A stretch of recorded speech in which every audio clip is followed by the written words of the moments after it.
Mobile দেখতে না দেওয়ায় নামাজরত বাবাকে কুপিয়ে হত্যা করল এক মাদ্রাসা ছাত্র। মোবাইল ব্যবহার করেনি, বাপ আটকে রাখছে, মোবাইল দেওয়া যাবে না। ও নামাজ পড়ছিল, এই সময় পেটের ভিতর ভুজাল মারছে, মেরে কয়েক জায়গায় কোপটপ মারছে।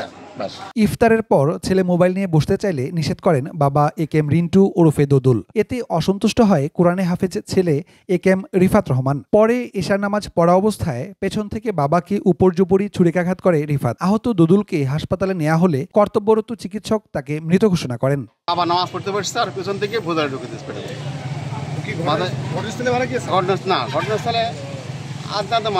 চুয়াডাঙ্গা শহরের পলাশপাড়ার এমন মর্মান্তিক ঘটনায় স্তব্ধ এলাকাবাসী। দীর্ঘদিন বিদেশ ছিল, এখন এসে কিছু ঘুষি মারলে ব্যবসা করে আর কি। কোথায় ওনার এই ব্যবসা প্রতিষ্ঠান? ওনার ব্যবসা অনেক পার্টনারের ব্যবসা করে। ঘটনাস্থল থেকে হত্যাকাণ্ডে ব্যবহৃত ছুরিসহ ঘাতক ছেলেকে আটক করেছে পুলিশ। প্রাথমিক জিজ্ঞাসাবাদে সে হত্যার দায় স্বীকার করেছে বলে জানিয়েছেন চুয়াডাঙ্গা সদর থানার অফিসার ইনচার্জ খালেদুর রহমান। একটা খুনের ঘটনা ঘটে আমাদের চুয়াডাঙ্গা সদর থানায়। একেএম রিন্টু ছেলের হাতে নৃশংসভাবে খুন হয়। পরে তাকে মুমূর্ষু অবস্থায় চুয়াডাঙ্গা সদর হাসপাতালে আনা হয়।